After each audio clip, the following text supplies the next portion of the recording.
नाज़रीन आदाब 19 अक्टूबर 2022 मुताबिक 22 रबीउल अव्वल के अवधनामा वॉइस एडिशन में आपका खैर मकदम है।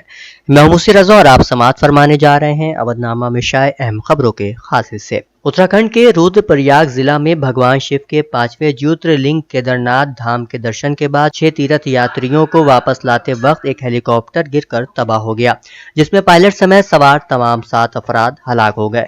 मरने वाले गुजरात और तमिलनाडु के रहने वाले हैं। तमाम लाशें निकालने के बाद भी इमदादी काम जारी है। अफसरान के मुताबिक हादसे की वजह तहकीकात के बाद ही मालूम होगी। तमिलनाडु के वजीर आला M.K. स्टॉलन ने रियासती असेंबली में हिंदी को थोपे जाने के खिलाफ एक करारदाद पेश की, जिसे मंजूर कर लिया गया। मिस्टर स्टॉलन ने हिंदी की सिफारिश को तमिल समेत दीगर रियासतों की जबानों और उनके मफादात के खिलाफ बताया है। बिल्किस बानो इस्मत दरी मामले में कसूरवार करार दिए गए 11 अफराद की रिहाई के खिलाफ दाखिल अर्जी पर समाअत करने के लिए सुप्रीम कोर्ट ने 29 नवंबर की तारीख मुकर्रर की है। अर्जी दहिंदगान को गुजरात हुकूमत के जरिए दाखिल हलफनामे पर अपना जवाब दाखिल करने के लिए वक्त दिया गया है। जनूबी जिला शोपिया के हरमैन गांव में मिलिटेंटों ने दरमियानी शब गैर मकामी मजदूरों पर ग्रेनेड से हमला किया, जिसके नतीजे में उत्तर प्रदेश से ताल्लुक रखने वाले 2 गैर मकामी मजदूरों की मौत हो गई। पुलिस के एक तर्जुमान ने बताया कि सिक्योरिटी फोर्सेज ने एक वसी इलाके को मुहासरे में लेकर हमलावरों के बड़े पैमाने पर तलाश शुरू कर दी है। दिल्ली कोर्ट ने 2020 दिल्ली फसादात के मुल्जिम उमर खालिद की ट्रायल कोर्ट के फैसले को चैलेंज करने वाली अपील को खारिज कर दिया है। हाई कोर्ट बेंच ने उनकी दरख्वास्त से जमानत भी मुस्तरद कर दी। ट्रायल बेंच ने खालिद की जानिब से की गई इन गुजारिशात को मुस्तरद कर दिया कि सिक्योरिटी गवाहों के बयानात मशकूक और नाकाबिल एतबार हैं, इसलिए वो मुस्तरद किए जाने के मुस्तहक हैं। मंगलुरु में तीसरी एडिशनल सिविल अदालत ने मलाली मस्जिद के सिलसिले में 9 नवंबर तक फैसला महफूज कर लिया है। अदालत ने हुक्म महफूज करते हुए हिदायत दी कि मस्जिद के अहाते में जुमूद बरकरार रखा जाए। अदालत मंगलुरु के करीब मलाली इलाके में आसिया अब्दुल्ला मदनी मस्जिद का मुआयना करने के लिए विश्व हिंदू परिषद यानी VHP की तरफ से दायर दरख्वास्त की समाअत कर रही है।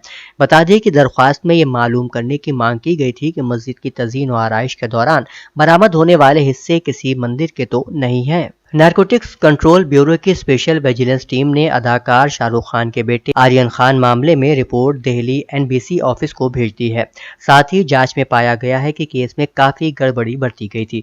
जांच में शामिल अफसरों के इरादों पर भी सवाल उठाए गए हैं और जो लोग NBC के बाहर हैं उनके खिलाफ कार्रवाई करने के लिए आला अफसरों से इजाजत तलब की गई है।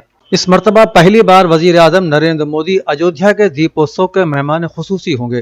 23 अक्टूबर को छोटी दीपावली के दिन वजीर आजम अयोध्या में शाम 5 बजे से शाम 7 बजे तक मुख्तलिफ प्रोग्रामों में हिस्सा लेंगे। साल 2017 में वजीर आला योगी आदित्यनाथ ने रियासत की बागडोर संभालने के बाद अयोध्या में दीपोत्सव शुरू किया था। रियासत के महकमे सकाफत ने इस साल दीपोत्सव को मजीद खूबसूरत बनाने के लिए तेजी से तैयारियां शुरू कर दी हैं। इस दीपोत्सव में तकरीबन 120 बैनुल अक़वामी और 1800 कौमी फनकार अपने फन का रंग बिखेरेंगे।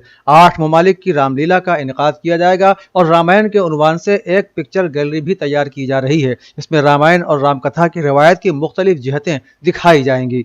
उत्तर प्रदेश के नायब वजीर आला ब्रजेश पाठक ने ग्रेविटी क्लासेस में डाउट हॉल का इफ्तिताह किया और IIT, JEE और NEET में शानदार मुजाहरा करके रियासत का नाम रोशन करने वाले तलबा को एजाज से सरफराज करते हुए कहा कि तकनीकी तालीम से ही मुल्क आगे बढ़ेगा और उसमें नौजवानों का किरदार काफ़ी अहम है। इसके साथ ही उन्होंने ग्रेविटी क्लासेस के प्रिंसिपल अशफाक और दीगर असातिज़ा की तारीफ करते हुए कहा कि जिस तरह से ग्रेविटी क्लासेस के बच्चों ने JEE एडवांस और NEET जैसे इम्तिहान में बेहतरीन मुजाहरा किया है, उसके लिए सभी असातिज़ा की मेहनत काबिल तारीफ है। गुज़श्ता शब ठाकुरगंज वाक़े मदरसा इब्राहिमिया में जलसे सीरतुन्नबी सल्लल्लाहु अलैहि वसल्लम व तालीमी मुज़ाहिरे का इनेकाद अब्दुल वहीद फारूकी की ज़ेर सरपरस्ती रूहानी माहौल में किया गया, जिसकी सदारत कारी रज़ीउद्दीन सिद्दीकी ने की और निज़ामत के फ़राइज़ शाह फैसल अख्तर नदवी ने अंजाम दिए। जलसे का आगाज़ कारी अब्दुर्रहमान फुरकानी और हाफिज़ उवैस क़ानी की तिलावत से हुआ। शोराए किराम ने बारगाह रिसालत में नजराने अक़ीदत पेश किया।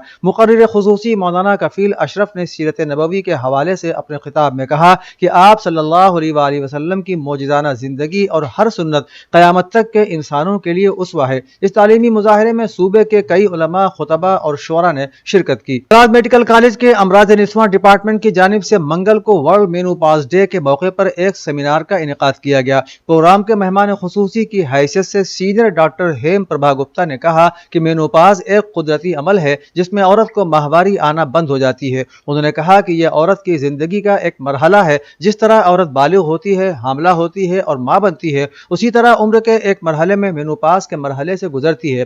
بھارتی خواتین میں تقریباً 45 سے 50 سال کی عمر میں یہ مرحلہ آتا ہے۔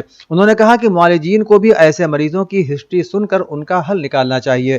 ایرا یونیورسٹی کی وائس چانسلر ڈاکٹر فرزانہ مہدی نے کہا کہ آگاہی اور بیداری لا کر تمام مسائل کو حل کیا جا سکتا ہے اور اس بارے میں منفی جذبات نہیں ہونے چاہیے۔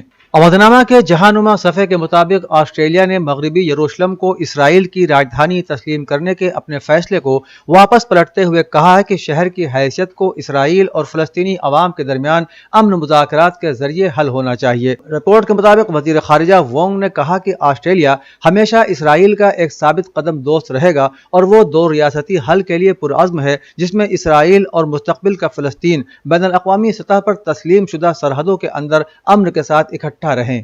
روسی حکام کے مطابق روس کے ایک رہائشی علاقے میں فوجی طیارہ گرنے سے 3 بچوں سمیت 13 افراد ہلاک ہو گئے ہیں۔ ہنگامی صورتحال کی وزارت نے جاری بیان میں کہا ہے کہ طیارہ گرنے کے بعد ریسکیو آپریشن کے دوران مزید 10 لاشیں بھی برآمد ہوئی ہیں۔ وزارت نے بتایا کہ واقعے میں 3 بچوں سمیت 13 افراد ہلاک اور 19 افراد زخمی ہو گئے ہیں۔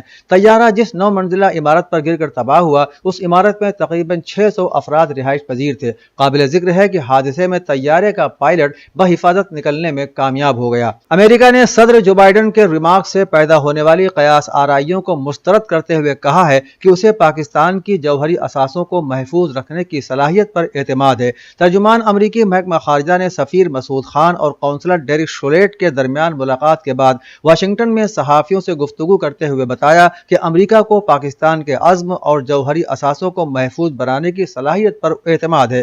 انہوں نے مزید کہا کہ امریکہ نے ہمیشہ ایک محفوظ اور خوشحال پاکستان کو امریکی مفادات کے لیے اہم سمجھا ہے اور پاکستان کے ساتھ امریکہ کے دیرینہ تعاون کو قدر کی نگاہ سے دیکھتا ہے۔ ترکی نے ملکی مفادات پر کسی قسم کی سودے بازی کو یکسر مسترد کرتے ہوئے کہا ہے کہ بات چیت میں امریکہ کو باور کروایا گیا کہ بحیرہ ایجین و روم میں ترکی کے جائز حقوق اور مفادات کے تحفظ پر کسی بھی قسم کی سودے بازی نہیں ہوگی۔ ترکی میڈیا کی رپورٹ کے مطابق صدارتی مشیر برائے اطلاعات ابراہیم نے امریکی مشیر برائے قومی سلامتی جیک سیلیون سے رابطہ کیا ہے۔ اس بات چیت میں دو طرفہ سیاسی اور معاشی تعلقات، دفاعی صنعت اور توانائی کے شعبے میں تعاون، یوکرین کی جنگ، بحیرہ ایجین اور روم سمیت دیگر علاقائی مسائل پر تبادلہ خیال کیا گیا۔ روس کی فوج نے ایک مرتبہ پھر یوکرین کے پاور پلانٹس کو نشانہ بنایا ہے، جس کی وجہ سے دارالحکومت کیو اور دیگر شہروں کے حصے میں بجلی اور پانی کی سپلائی بند ہو گئی ہے۔ رپورٹ کے مطابق دارالحکومت میں صبح 9 بجے کے فوراً بعد دھماکوں کی آوازیں سنی گئیں اور ایک پاور پلانٹ کے گرد دھوئیں کے بادل اٹھنے لگے۔ کیو کے مغربی حصے میں بجلی اور پانی کی سپلائی پوری طرح سے بند ہو گئی۔ رپورٹ میں کہا گیا ہے کہ کچھ شہر پہلے سے ہی بلیک آؤٹ کا سامنا کر رہے ہیں۔ حکام نقصان کی مرمت کے لیے مستعد ہو گئے ہیں، لیکن موسم سرما سے پہلے ہوئے حملوں نے اس بات کے تعلق سے تشویش میں اضافہ کر دیا ہے کہ سسٹم کام کیسے کرے گا۔ اودھنامہ میں شائع مضامین کو مکمل طور پر پڑھنے کے لیے اودھنامہ کی ویب سائٹ www.avodhnama.com پر وزٹ کریں اور ای پیپر پر کلک کریں۔